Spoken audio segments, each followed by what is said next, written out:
1 miliard euro ishte vlera e kredive të këqija në vitin 2015 në Shqipëri. Këto para, që nuk u rikuperuan kurrë, vijojnë t'i paguajnë shqiptarët në forma të ndryshme. Disa kanë gjetur zgjidhje në përkohshme tek institucionet financiare të hapura vitet e fundit, ku ofrojnë kredi mbi kreditë e këqija me normë interesi 25%. Ndërsa të tjerë po paguajnë kamata të majme në kompani që kanë blerë kreditë e këqija nga bankat.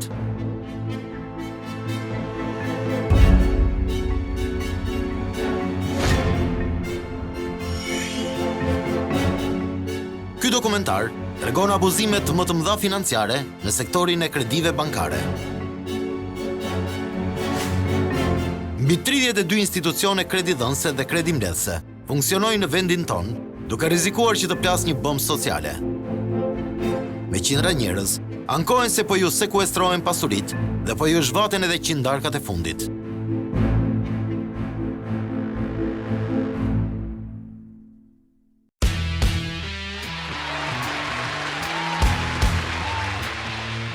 Ditën bënte mijëra dollar në minutë. Natën i shpenzonte me sa furi të mundej. Nga engu i shfrenuar, fundosi një jat 50 metrësh dhe mori një faturë hoteli $700.000. Në vitet 90, Jordan Belfort ishte një nga personazhet më famkeq të financave amerikane. Një mashtrues aksionesh, i shkëlqyer dhe komplotues.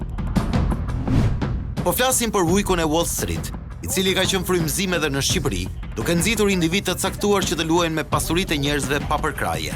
We got 4 seconds, and in those first 4 seconds... Por le të ndalemi në vitin 2008, i cili do të mbahet mend si viti që gjunjëzoi Amerikën në sektorin financiar. Kriza shkaktoi lëkundje të mëdha në Wall Street, shkundi sistemin bankar dhe tronditi bursat, por solli edhe ndërhyrje radikale të qeverive. Një krizë e tillë paraqitet një herë në shekull. Kriza financiare ekonomike e vitit 2008 erdhi pikërisht në momentin kur kompanitë e dhënies kredive, dhe kryesisht kanë qenë kompanitë të cilat janë orientuar tek dhënia kredive për shtëpi, për blerje shtëpie, nga ai klienti tradicional që merrte kredi, të ju drejtuan qendrave jo urbane, ose periferive të qyteteve, ose getove, si njihen në zhargonin e përditshëm. Dhe ato morën emrin subprimes, prime është principali, subprimes u quajtën këto kreditë të cilat u dhanë në zonat suburban. Emri gjatë është suburban primes, pra principale suburbane ose principale periferish, sepse ju dhanë njerëzve që jetonin në periferi, njerëz që s'kishin të ardhura, njerëz që nuk kishin punë ose kishin punë të paqëndrueshme, ose kishin të ardhurat pakta. Dhe kjo krijoi një bombë sociale, përveç bombës ekonomike, sepse aty ishte në përmasat e mëdha. Në mars, ran viktimat e para. Bear Stearns, një nga firmat më të mëdha të Wall Streetit, u ble nga rivali Morgan Chase për një pjesë të vogël të vlerës së saj. Ngjarjet rrodhën shpejt në ditët dhe javët në vijim. Më 15 shtator, kolapsoi Lehman Brothers, një nga bankat më të mëdha investuese në botë. Ndërsa Merrill Lynch u mor nga një bank tjetër. Ky dokumentar nuk është për krizën financiare në Amerikë, por nga aty nisi kriza e kredive të këqija në Shqipëri. Në vitin 2009, pas krizës së madhe botërore, u pa edhe në vendin ton një tendencë rritje kredimarrjes. Normalisht që kjo rritje do të shoqërohej edhe me kredinë e keqe. Ishte lidhur, mendoj unë, kryesisht me rritjen e shpejtë të kreditimit pas vitit 2005. Pra, rritja me ritme të shpejta e portofolit të kredisë solli një qasje mjaft liberale, po themi të ofertës për kredi nga ana e bankave dhe institucioneve të kredidhënies, ndoshta edhe një lloj euforie në momentet të caktuara, që solli si pasojë pas vitit 2008, e shoqëruar kjo ndoshta edhe me disa efekte të pjetshme të krizës financiare botërore, solli një rritje të raportit të kredive me probleme, rritje që kulmoi nivelin afërsisht 25% në periudhën 2013-2014 dhe më pastaj nisi një rënje graduale deri në 8% 8.1% që është ky raport sot. Disa biznese para vitit 2008 morën kredi në vlera marramense. Këto para dihej që në momentin që u dhanë se nuk do të ktheheshin më. Biznesmen të caktuar korruptuan antarët e bordeve të kredisë, të cilët mbyllën syt gjatë shqyrtimit të dosjeve, duke supozuar se bizneset e tyre kishin likuiditet që të rikthenin borxhin. Që në fillim u kuptua që ky nuk ishte një fenomen që erdhi natyrshëm dhe tregu prodhoi kaq shumë kredi të keqe. Ky ishte një fenomen dhe problemi kryesor i të gjithës saj ishte sepse fenomeni ishte i orientuar. Pra ishte një fenomen i orkestruar nga aktorët, nga biznesmen, në bashkëpunim me bordet e miratimit të kredive nëpër banka, miratonin kredi të cilat diheshin që në fillim që do të ishin të pakthyeshme. Pra jepnin lek kredi të cilat diheshin që në fillim që nuk do të ktheheshin prapë. Kjo ishte një skemë e komplikuar, e ndërtuar me shumë kujdes nga 2009 deri në vitin 2015. Shifrat për të cilat po flasim janë shifra marramense. Pra, po flasim për kredi që kapin 30, 40, 50 milion euro. Këto dolën shumë në pa, në momentin që në raportet e Bankës së Shqipërisë mbi mbikëqyrjen e ekzekutimit të kredive, u vurej që tashmë, norma e riskut që supozoi që duhet ishte ulur, ishte rritur. Aktorët e kësaj skeme janë biznesmen të fuqishëm të kohës, staf e drejtuese të bankave të nivelit të dytë, komitetet të miratimit të kredive në bankat e nivelit të dytë. Le të themi që zinxhiri i ngjarjeve ishte shumë i thjeshtë. Biznesmeni ofroi për të marrë një kredi. Paraqiste kolateral, i cili në vetvete trukohej sepse nuk ishte vlerën reale për të cilën ai deklarohej. Miratoi kredia dhe ajo bëi në kushte të qarta korrupsioni. Paguheshin antarët e bordit me një pjesë të kredisë dhe pjesa tjetër e lekëve iknin.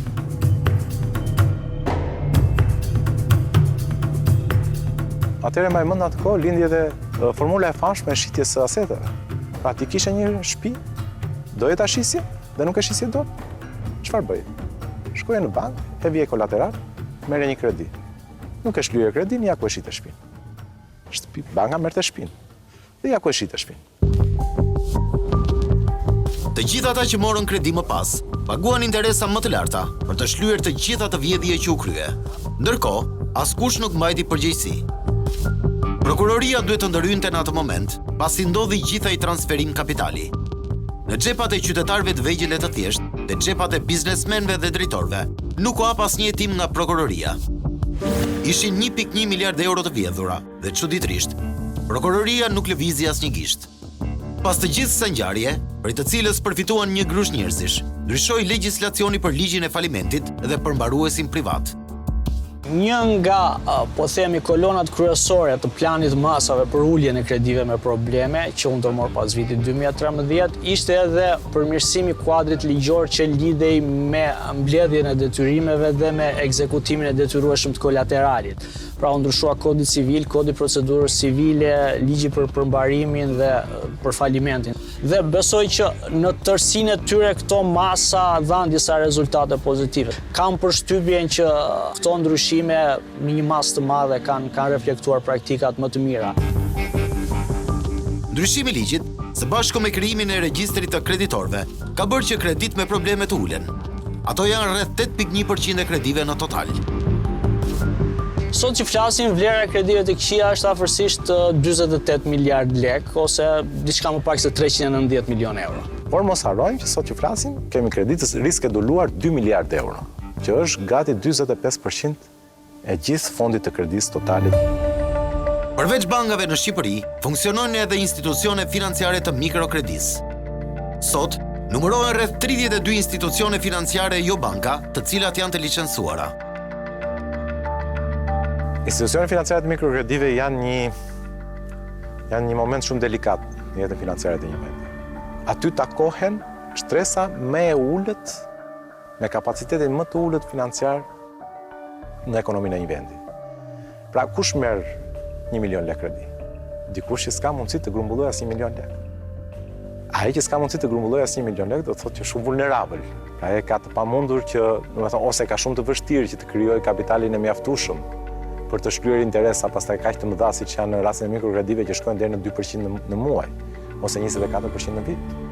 Që është gati interes fajde.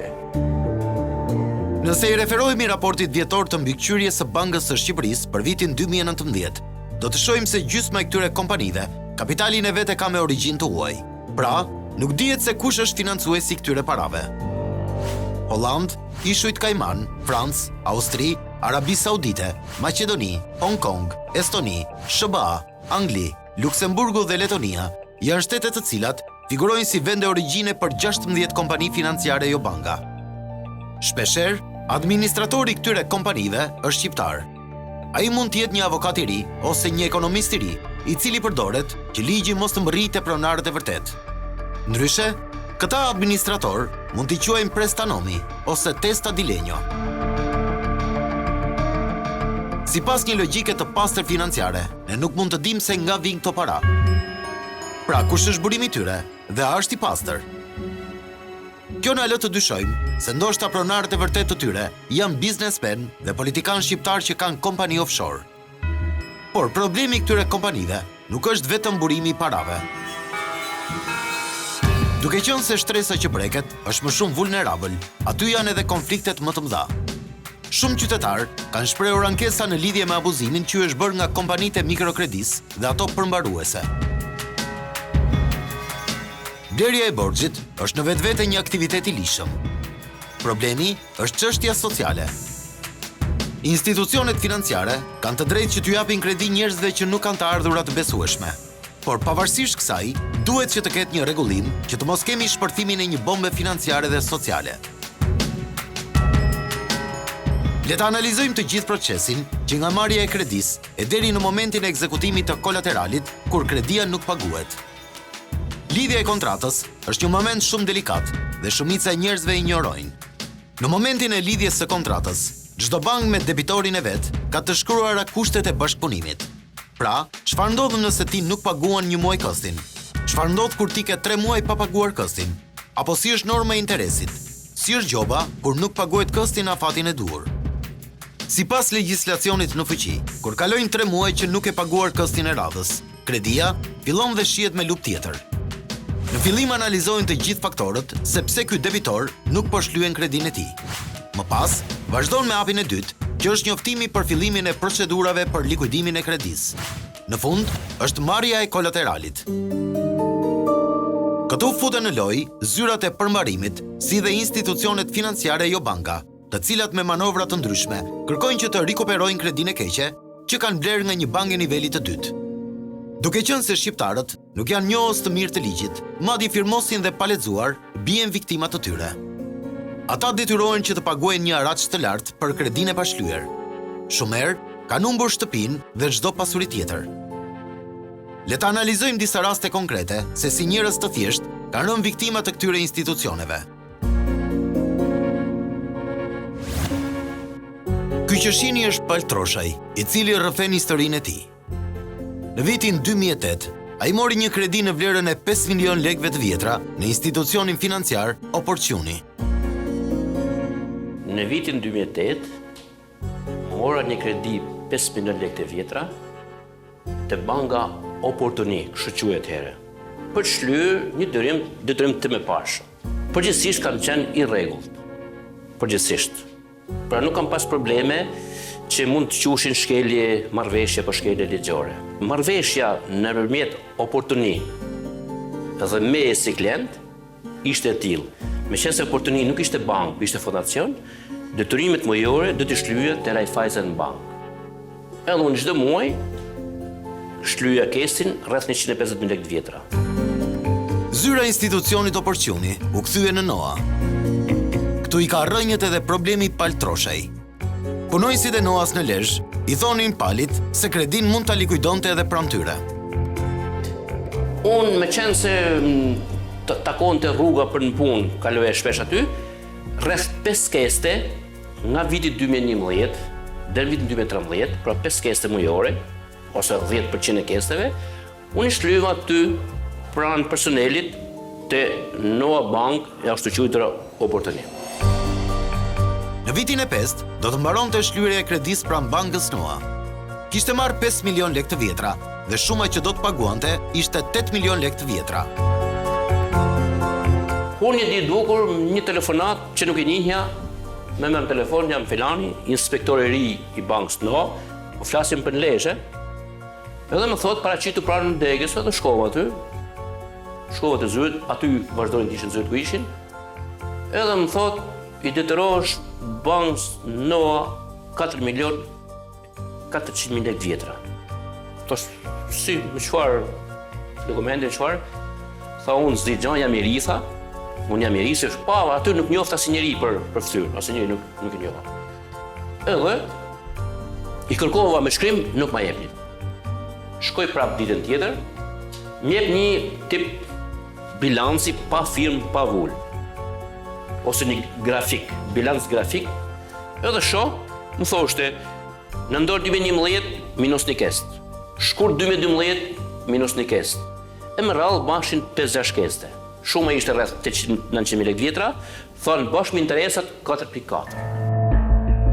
Si shtregon Paltroshaj, e gjithë kjo erdhi si rezultati vjedhjes që kishin bërë punojësit e bankës NOA.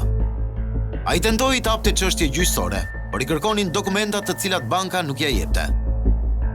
Më pas, e lasi çështje pezull.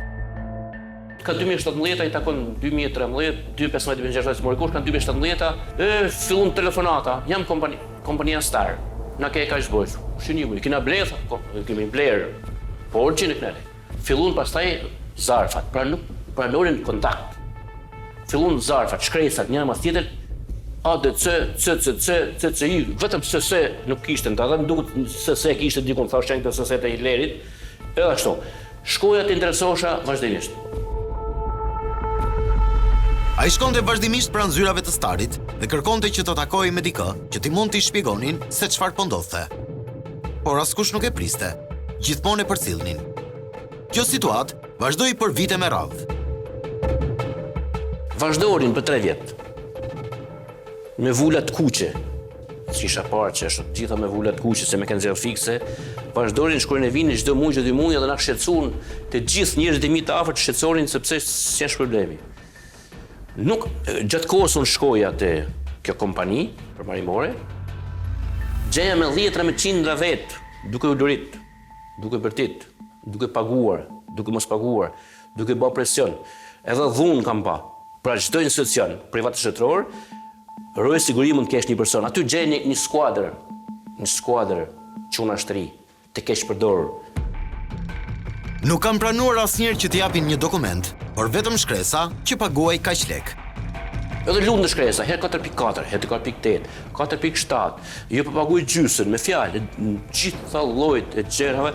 Pastaj, në moment që kaloja nervozizëm, më shoqëroi njerëz dyshim, as me gojë, as me shkrim, as me telefon, as me fjalë, as i gjë, kur në dëntime nuk ma than nga kjo fondacion, nga oportuni ka lënë NOA. Dhe edhe NOA nuk ma than kur që shit blere, vetëm se dum lek.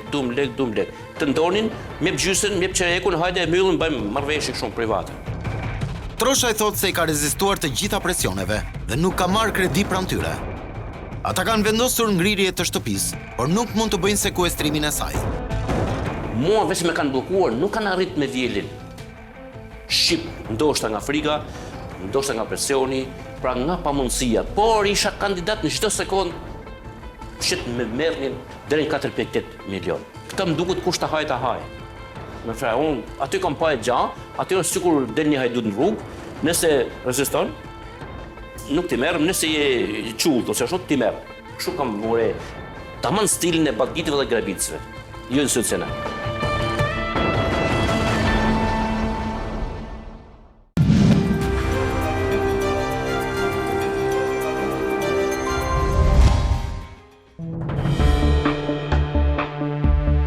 Në këtë pjesë të dytë, do të sjellim të tjerë shembuj nga qytetarët, të cilët kanë rënë prej zhvatjeve nga kompanitë e kreditimit.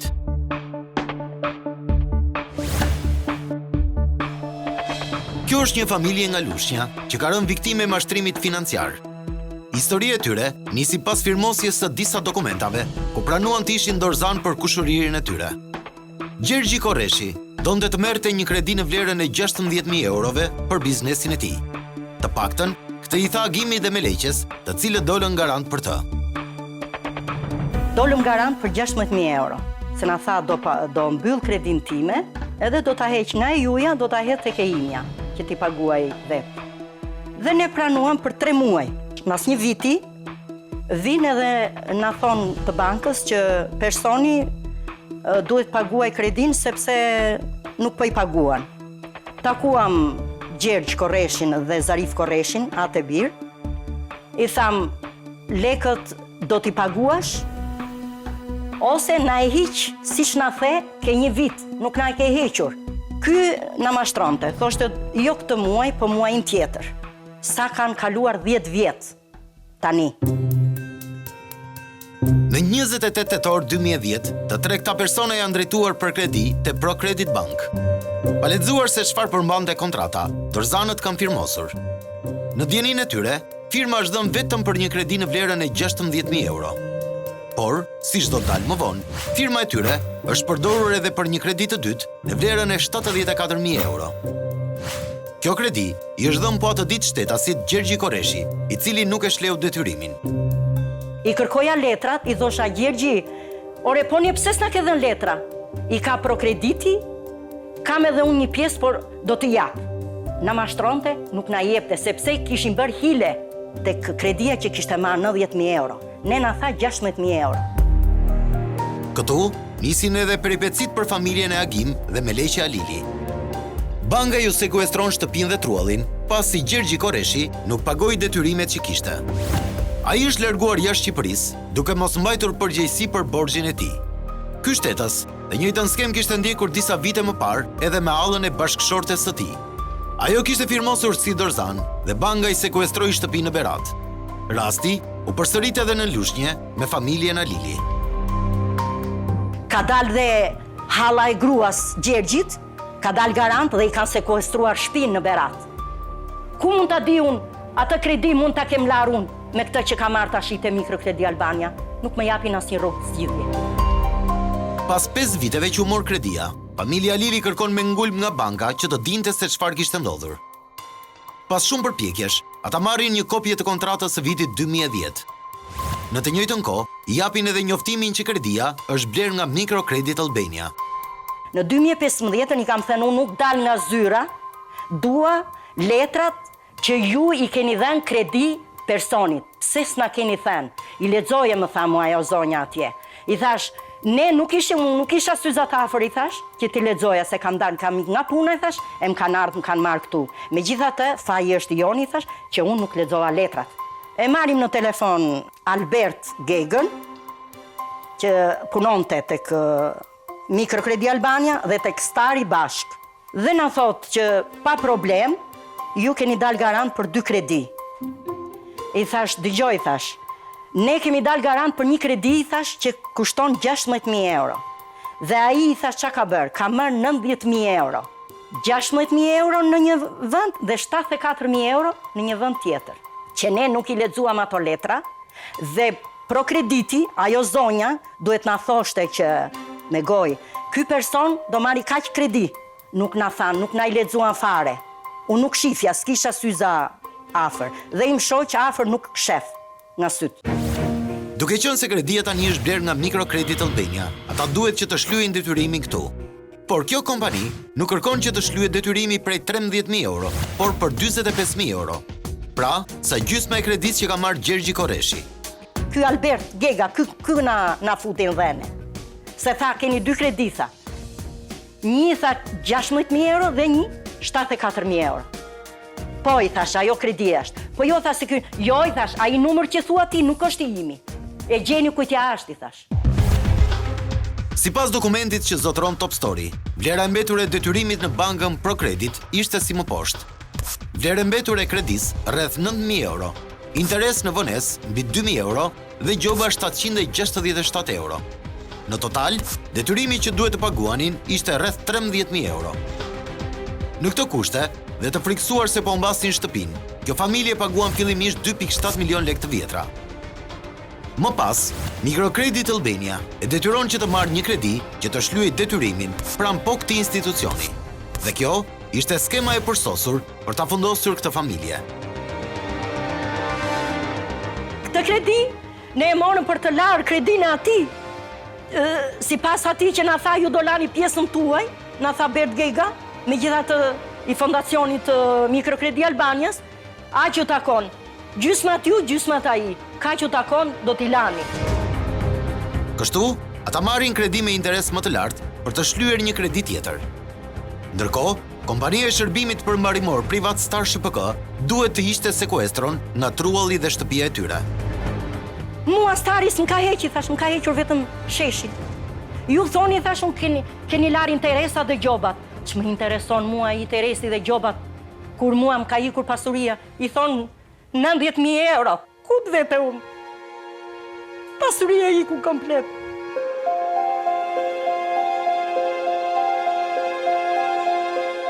Për të qenë në rregull me ligjin, këto kompani kanë dhënë një urdhër për heqjen e sekuestros.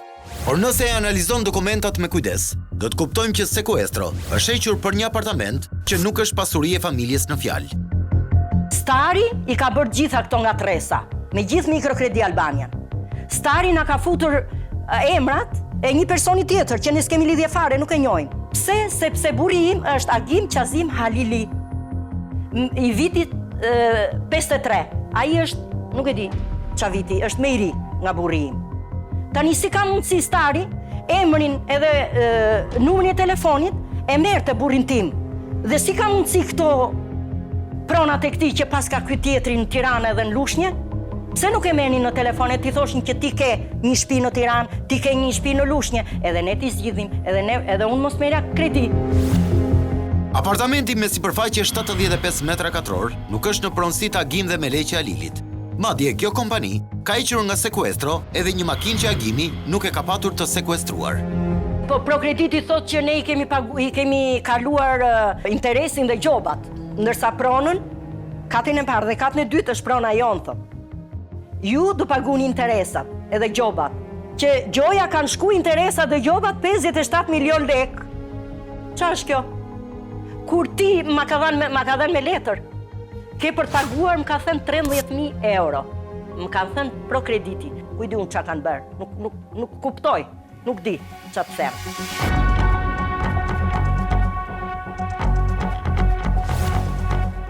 Një rast tjetër ankese vjen nga një zonjë nga Bulqiza. Xhevaire Krashi u detyrua para disa viteve të merrte një kredi pasi u paralizua burri. Ai kishte punuar për 30 vjet në minier. Në këto kushte, zonja Xhevaire merr një kredi 3.5 milion lek të vjetra te Raiffeisen Bank në Bulqiz. Ajo donte ta çonte për një vizitë më të specializuar jashtë vendit bashkëshortin e saj. Unë mora një kredi në Raiffeisen Bank, në atë kohë isha e punësume, për arsye shëndetësore se mu paralizu burri mira paraliz për një kontroll jashtë vendit, mora 3 milion e gjys lek. Kur kishte shlyer pjesën më të madhe të kredisë, zonjën Xhevaire e heqin nga puna. Me burrin e sëmur dhe me fëmijët në shkollë, nuk mundi të vazhdonte të shlyente më kredin. Banka i sugjeroi që të merrte një kredi tjetër 5 milion lek, që të shlyente atë që kishte mbetur. Ajo nuk pranoi të hynte kaq shumë në borxh. Shkova, komunikova me ato dhe më dhanë një shifër shumë të lartë që unë nuk i përvallosha dot. Prap, mi kërkoshin me një fjalë 5 milion lek, kredi prap për t'i paguar dhe unë prap nuk kisha mundësi financiare për t'i paguar këto lek. Pas disa kohësh, detyrimi i saj u shit te Mikrokredit Albania. Përmbaruesit privat filluan që të kërcënonin vajzën e saj se do t'i sekuestronin shtëpinë. Ajo ishte e martuar dhe nuk kishte lidhje me detyrimin. Shuma që kompania pretendonte se duhet paguaje ishte 7 milion lek të vjetra. Ndërkohë që Xhevairia tregon se vetëm 1 milion i kishte mbetur si detyrimi i pashlyer në bank. Pas disa kohësh, shkojnë ke goca ime që është të martume dhe doshin me i sekuestru e shtëpinë. Na lëmrej goca neve, kshu, edhe morim një numër telefonit këtine, më thanë që kemi blej kredin tane, edhe kredia jote shko 7 milion e 260.000 lek, qëfse ja provëm Shqiprave. Në këto kushte, detyrohen të marrin një kredi tjetër te Mikrokredit Albania. Kjo ishte skema më e përsëritur nga kjo kompani për të fundosur klientin, i cili ishte përpara një presioni të fortë psikologjik për sekuestrimin e pronës. Diçunat që erdhen janë nga MC-aja, që erdhen e na thanë që të bëjmë këtë kontratë. 7 milion, unë mund të kem pagu gjysmën e kredisë, t'ja thosha ma shumë se gjysmën i kom pagu në atë kohë ku kom qenë marrëdhënie me punën. Megjithatë, nuk e di, nuk më duket e drejtë, se për një familje pa punë, pa të ardhura, pa ç'ke kaç, nuk e di.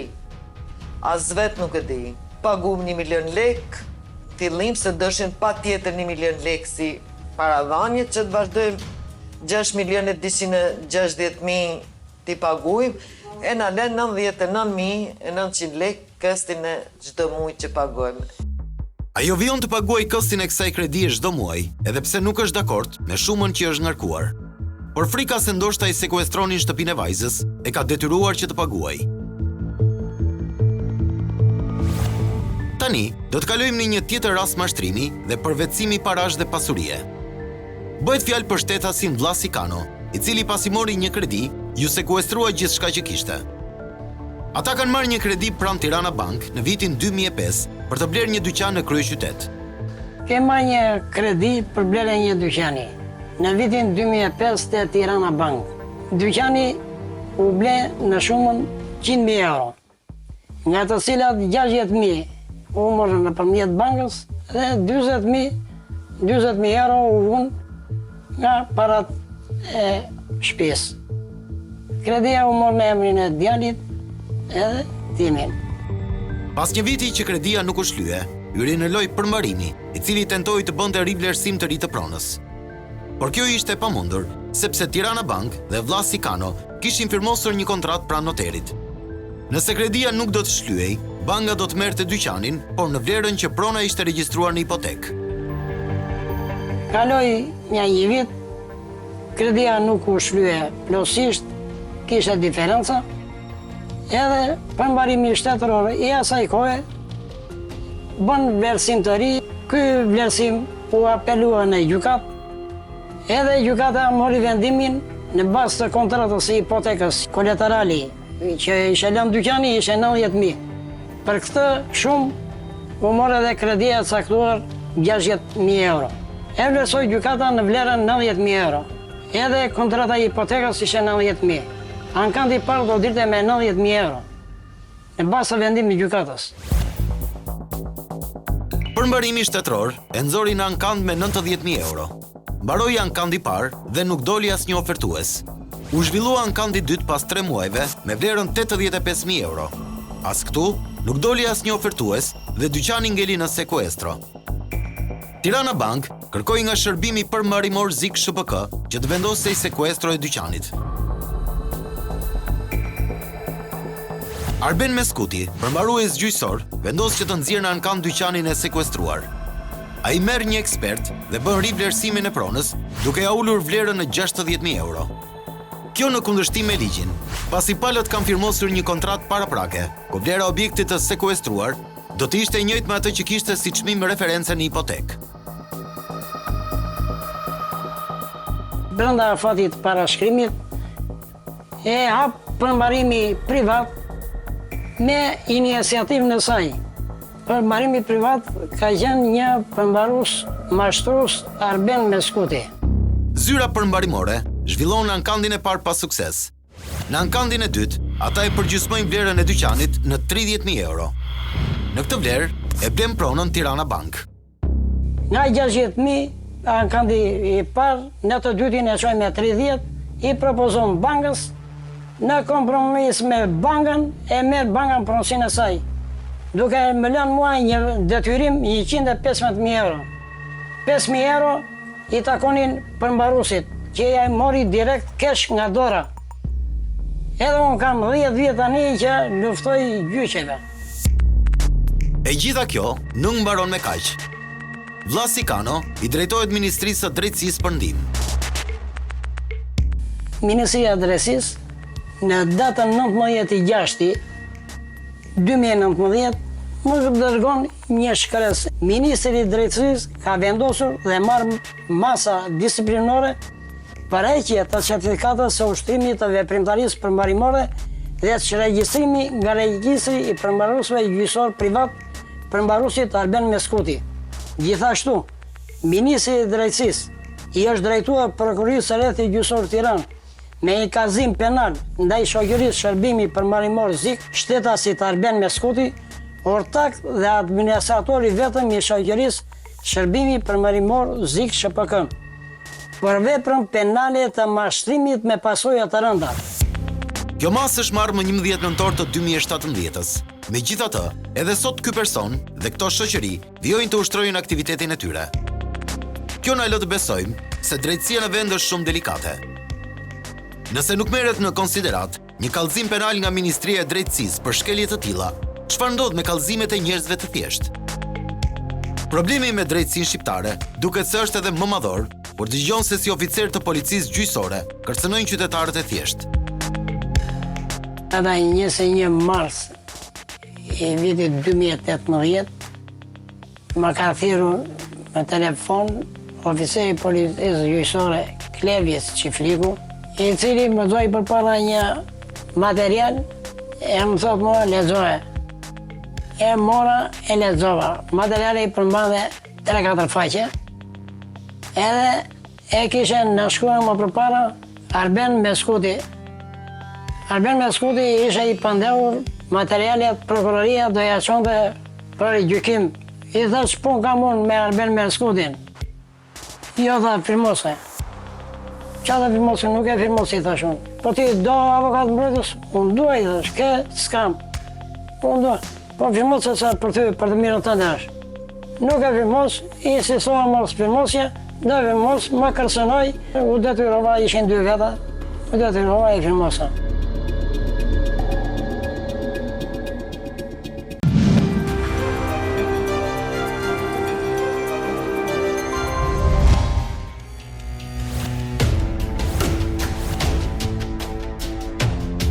Ne do të analizojmë rolin që kanë institucionet financiare jo banka. Të gjitha këto institucione kanë bekimin e Bankës së Shqipërisë dhe duhet të funksionojnë sipas një rregulloreje të caktuar. Skema e institucioneve financiare të mikrokredisë që përfitojnë nga jeta e vështirë e njerëzve në nevojë prihet nga Tranzit SHPK, institucion me pronar në ishujt Kajman. Një tjetër institucion financiar jo bankar i diskutueshëm në Shqipëri është Kredo Finance SHPK. Ky institucion administrohet nga Arlinda Muja dhe ka si aksioner 100% as Finitera. Mogo Albania ka marrë licencë më datë 10 tetor të vitit 2018 dhe është i njohur për mikrokredi për blerje makinash të përdorura. Mogo ka si administrator në Shqipëri Irma Shkrepën, ndërsa si aksioner 100% ka Mogo Finance SA me qendër në Luksemburg. Estonezët e Jute Credit Albania, që kishin në pronësi 100% të kompanisë Final SHPK, ja shitën aksionet e tyre 1 miliard lek të vjetra Arben Meskutit. Pronari i ri mikrokredi Final SHPK ka problem me drejtësinë, pasi është ndaluar nga Ministria e Drejtësisë të ushtrojë profesionin e avokatit dhe përmbaruesit. Por pavarësisht kësaj, ai po drejton të njëjtën skem financiare me norma interesi kredie e çdo standardi. Në janarin e vitit 2019, Arben Meskuti ka qenë përmbarues privat tek shoqëria Shërbimi Përmbarimor FS SHPK, që kishte ndruar emrin në mënyrë misterioze, pasi më parë e kishte pasur shoqëria përmbarimore Star. Me pak fjalë, një person i akuzuar nga vetë shteti shqiptar për mashtrime të mëdha, ju dha e drejta nga Banka e Shqipërisë që të ketë në administrim një institucion mikrofinanciar. Autoriteti i konkurrencës, shoqata e bankave apo drejtoria e parandalimit të pastrimit të parave kanë kyçur gojën përballë këtij skandali. Mund të listonim 32 kompanit dhe të shinim shkeljet për secilën. Por në këtë pjesë do të ndalemi konkretisht te kompanit për të cilat janë edhe ankesat më të mëdha. Ato kanë krijuar një strategji mafioze në kundërshtim me ligjin për të zhvatur shqiptarët. Skema është ndërtuar duke përdorur në formë të lidhur dhe strukturuar veprime të koordinuara të avokatëve, përmbaruesve, agjentëve të institucionit financiar jo bank dhe një agjencie mbledhje borxhesh. MCA, ADCA, ZIG, Flash, FS, Final, Consulting Company.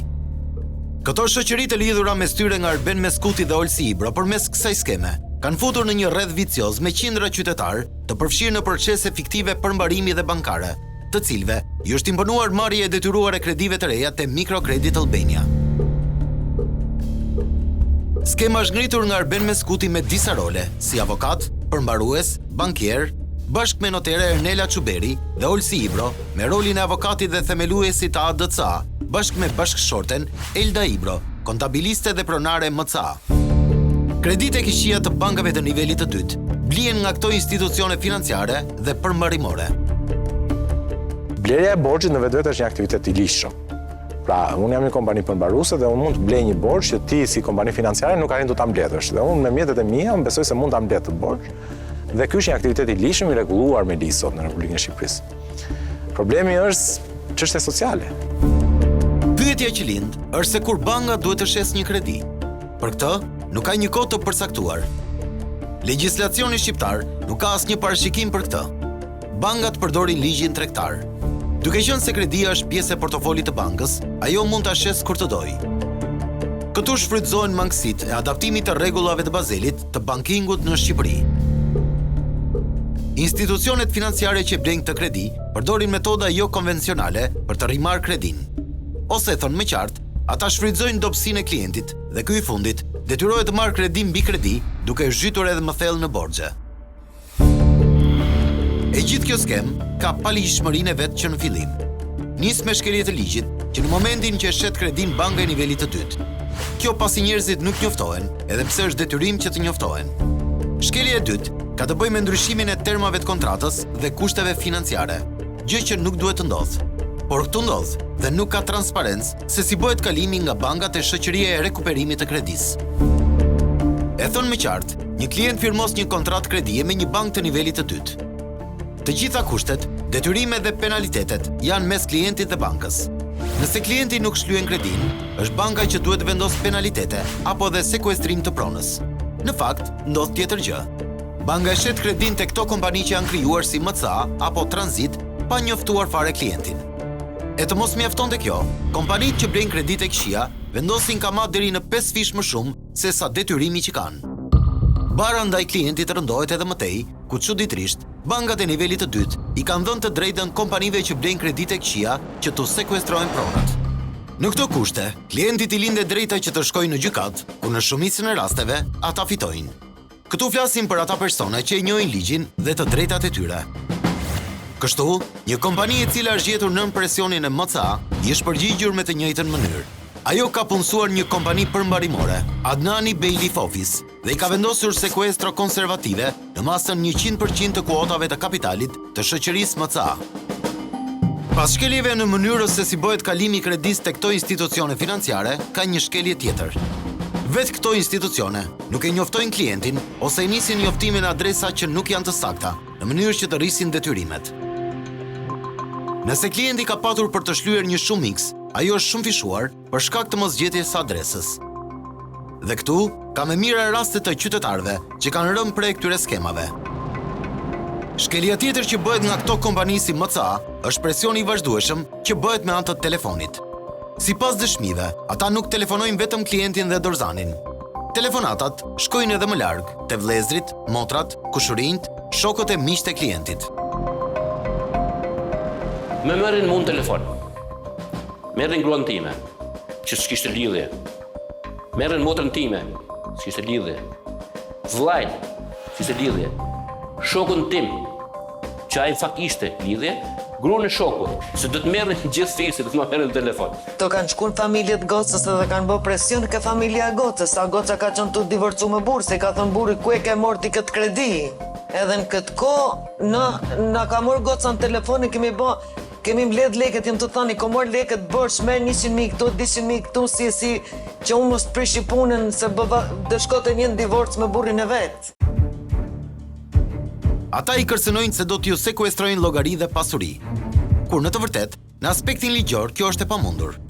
Askush prej tyre nuk mund të preket nga një kredi që e ka marrë dikush tjetër. Pavarësisht kësaj, ajo që na shqetëson është shkelja e të drejtave dhe të dhënave personale. Ku i gjejnë ata gjithë familjarët dhe farefisin e klientit? Po kontaktet e tyre ku i gjejnë që i telefonojnë në çdo kohë? Kjo të lë të mendosh se ata kanë akses në regjistrin e gjendjes civile dhe këto kompani i keqpërdorin të dhënat në mënyrën më të keqe të mundshme. Pak a shumë, të gjitha këto kompani funksionojnë njësoj. Nëse analizon ekstraktet e këtyre shoqërive të regjistruara në qendrën kombëtare të biznesit, kupton një tjetër hile që përdorin. Aty do të shohim shumë nipte të hapura e më pas të çregjistruara që bëhen nga të njëjtët persona.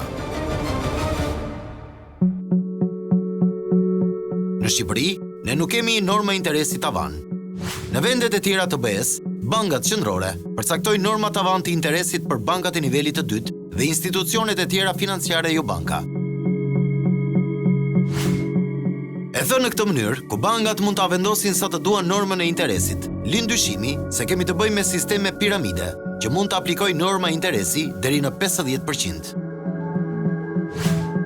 Me mira kredi konsumatore, të marra në këto banka nga familje të thjeshta në vitet 2004-2008, për nevoja bazike si shkollimi, kurim sëmundjesh, blerje mobiljesh, blerje veglash pune, makineri për bizneset të vogla, ushitën te kompania MCA, e krijuar nga çifti Olsi dhe Elda Ibro.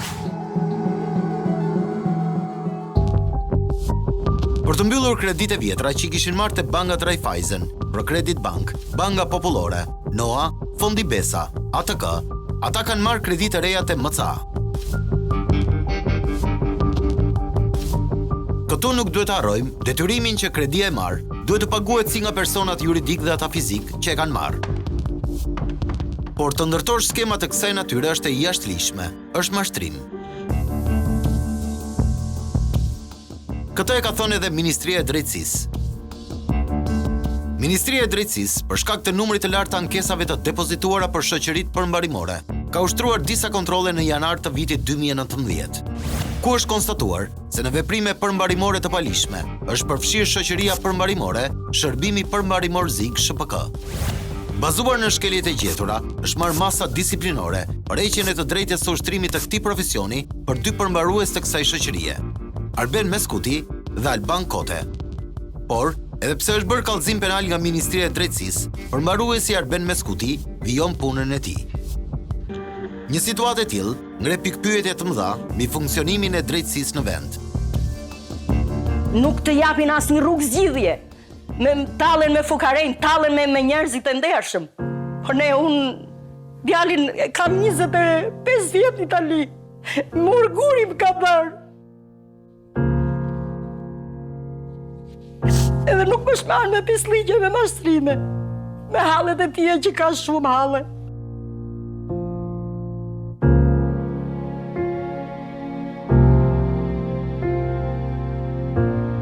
Firmat piramidale janë një nga mashtrimet financiare më të mëdha, jo me vlerën më të madhe të parave, por me përfshirjen më të madhe të popullatës, gjë e cila çoi dhe në revolt masive. Në atë kohë, ekspertët e ekonomisë që mundoheshin të njoftonin për këtë mashtrim nuk merreshin në konsiderat. Vetë administratorët e firmave piramidale blen politikanët, median dhe sistemin e drejtësisë. E njëjta gjë po ndodhe edhe sot, ku personat të caktuar po zhvasin shqiptarët. Ata zgjedhin njerëzit e thjesht, pa përkraje dhe pa shumë njohuri ligjore dhe financiare. Këto shoqëri, si shumë vite më parë, duket se i kanë shpatullat e ngrohta, nuk preken nga mediat, as nga drejtësia, politika apo edhe Banka e Shqipërisë.